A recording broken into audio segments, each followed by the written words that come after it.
अस्सलाम वालेकुम दोस्तों। तसव्वुर करो, एक तरफ इसराइल अपनी हाई टेक फौज के साथ धमकियां दे रहा है, दूसरी तरफ ईरान अपने मिसाइलों और नजरियाती जोश के साथ ललकार रहा है। 2025 में ये दुश्मनी नए मोड़ पर है, लेकिन क्या ये सिर्फ अल्फाज की जंग है या फलस्तीन के दर्द को दबाने की चाल है? क्या दुनिया एक और जंग के दहाने पर खड़ी है? ये वीडियो कोई सियासी तबसरा नहीं, ये एक माँ की चीख है, एक बच्चे की आह जो सच खोलेगी। एक बात, हमारी वीडियोस तो आप देख लेते हैं, लेकिन सब्सक्राइब का बटन दबाने में क्या जाता है? यह हमारा हौसला है, बस एक सेकंड लगता है, सब्सक्राइब कर दो। और अगर कोई बात अच्छी लगे या कुछ बेहतर करने का आइडिया हो तो कमेंट में जरूर बताइएगा। चलो इस वीडियो का आगाज करते हैं। ये दुश्मनी कोई रातों रात नहीं फूटी, इसकी जड़ें 1979 के ईरानी इनकलाब में पेवस्त हैं। इससे पहले ईरान और इसराइल एक दूसरे के साथ हाथ मिलाते थे, हथियारों का लेन देन होता था, लेकिन जब इमाम खमीनी ने इक़्तिदार संभाला, ईरान ने इसराइल को गाज़िब रियासत कहा। ये महज एक लफ्ज नहीं था, ये आग का शोला था जो आज पूरे मशरिक़ वस्ता को जला रहा है। ईरान ने फलस्तीनी ग्रुपों जैसे हमास, हिज़्बुल्लाह और यमन के हौसियों को खुलकर हमायत दी। इसराइल ने इसे अपने वजूद पर हमला समझा। हर साल ये तनाव बढ़ता गया, हर साल धमकियां तेज होती गईं। लेकिन सोचो, इस दुश्मनी की कीमत कौन अदा कर रहा है? वो बच्चा जो गजा में अपना घर खो चुका, या वो माँ जो लबनान में अपने बेटे की लाश पर चीख रही है। अप्रैल 2024 में ईरान ने तारीख में पहली बार बराह रास्त इसराइल पर ड्रोन और मिसाइल हमला किया। कोई छोटा वाकया नहीं था,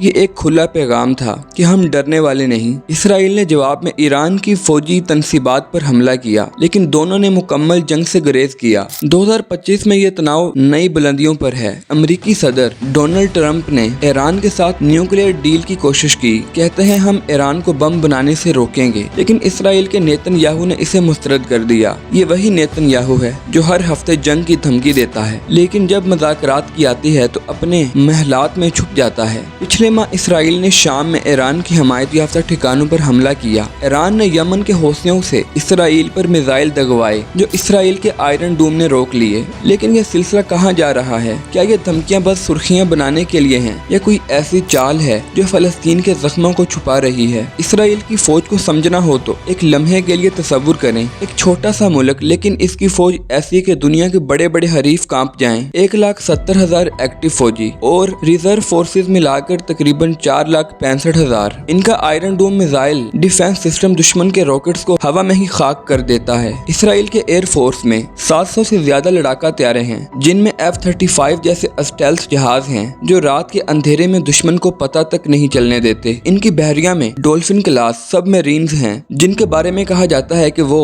न्यूक्लियर वारहेड्स ले जा सकती हैं। और मुसाद, वो तो ऐसी चालें चलती है कि दुश्मन ख्वाब में भी पकड़ा जाए। लेकिन एक सवाल उठता है, इसराइल की ये ताकत अमेरिकी डॉलरों पर टिकी है। हर साल 3.8 बिलियन डॉलर की फौजी इमदाद, अगर ये इमदाद बंद हुई तो क्या इसराइल इतना ही खतरनाक रहेगा? ईरान की फौज बड़ी है, 5,80,000 एक्टिव फौजी और पासदाराने इनकलाब के 1,25,000 बंदे अलग से। लेकिन इनकी असल ताकत इनके मिसाइल प्रोग्राम है। शहाब 3 और खरमशर मिसाइल 2000 किलोमीटर तक मार कर सकते हैं, यानी तल अबीब इनकी जद में है। ईरान के शाहिद 136 ड्रोन यमन से यूक्रेन तक धूम मचा चुके हैं, लेकिन ईरान की एयर फोर्स पुरानी है। ज्यादातर जहाज 1970 की दहाई के हैं। ईरान की ताकत इसके प्रोक्सीज में है। लबनान में हिज़्बुल्लाह, यमन में हौसी, शाम में मलेशिया, ये ग्रुप ईरान के लिए जंग लड़ते हैं। लेकिन क्या ये प्रॉक्सीज इसराइल की हाई टेक फौज का मुकाबला कर सकेंगी? एक और बात, ईरान का साइबर वॉर गेम भी मजबूत है। 2025 में ईरान ने इसराइल के इंफ्रास्ट्रक्चर पर साइबर हमले किए, जैसे पावर ग्रिड को निशाना बनाया। लेकिन क्या ये काफी है? जब इसराइल और ईरान एक दूसरे को ललकार रहे हैं, एक जख्म है जो खामोशी से खून बहा रहा है। फलस्तीन, गजा के गली कूचों में हर रोज बम गिरते हैं। एक बच्चा अपने तबाहशुदा घर के मलबे में खड़ा है, इसकी आंखों में सवाल है, मेरी चीख कौन सुनेगा?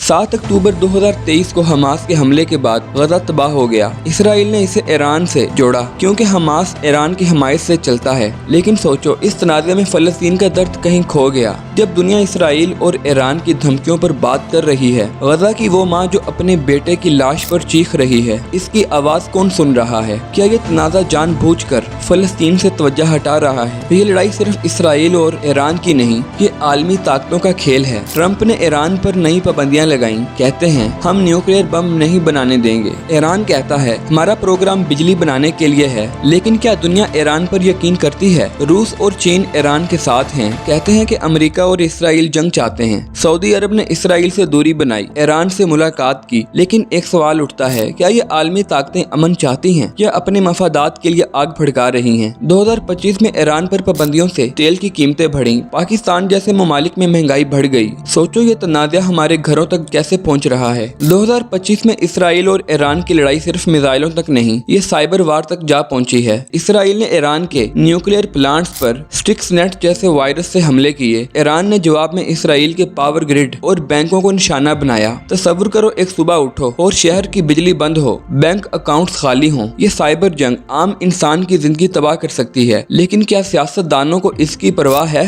वो तो अपने महलात में महफूज हैं। अगर इसराइल और ईरान के दरमियान मुकम्मल जंग छिड़ी तो क्या होगा? ईरान के मिसाइल तल अबीब पर बरस सकते हैं। इसराइल ईरान के न्यूक्लियर साइट्स को तबाह कर सकता है। हिज़्बुल्लाह लेबनान से लड़ेगा, हौसी यमन से हमला करेंगे, तेल की कीमतें आसमान छुएंगी, आलमी मईशत डूब जाएगी, पाकिस्तान जैसे ममालिक में महंगाई और भूख बढ़ेगी। और बदतरीन इम्कान, तीसरी आलमी जंग। हिरोशिमा और नागासाकी ने दिखाया कि एक बम लाखों जानें ले सकता है। तसव्वुर करो एक माँ अपने बच्चे को बचाने के लिए भाग रही है, लेकिन आसमान से आग बरस रही है। क्या हम इस तबाही के लिए तैयार हैं? इस तनाज़े के पीछे सियासतदान हैं जो बयानात देते हैं, सुर्खियां बनाते हैं, लेकिन इनके बच्चे लंदन में पढ़ते हैं, इनकी बीवियां दुबई में शॉपिंग करती हैं। जब गजा में बम गिरते हैं या शाम में लाशें बिखरती हैं, इनके चेहरों पर कोई उदासी नहीं होती। ये ताकत का नशा है। नेतन्याहू हर हफ्ते जंग चलाता है। ईरानी रहनुमा मज़ाहमत की बातें करते हैं, लेकिन मरता कौन है? वो सिपाही जो अपनी माँ का इकलौता बेटा था, या वो बच्ची जो सिर्फ अपने घर में महफूज रहना चाहती थी? हर जंग में एक ही चीज हारती है, इंसानियत। जब मिसाइल गिरता है, वो ना यहूदी देखता है, ना शिया, ना सुन्नी। वो सिर्फ एक माँ के बेटे को मारता है, एक बच्चे के ख्वाब को जलाता है। गजा की एक गली में एक बच्ची अपनी गुड़िया से खेल रही थी। अचानक एक धमाका और वो गुड़िया अब मलबे में दबी है। इस बच्ची की माँ चीख रही है, लेकिन इसकी आवाज दुनिया के शोर में खो गई। ये है जंग का असल चेहरा। इसराइल और ईरान की दुश्मनी नजरियात की जंग है। इसराइल अपनी ज्यूइश स्टेट को मजबूत करना चाहता है, ईरान अपने इस्लामी इनकलाब को फैलाना चाहता है। लेकिन इस जंग में वो लोग कहाँ हैं? ये लोग जंग नहीं चाहते, लेकिन इनकी आवाज कौन सुनता है?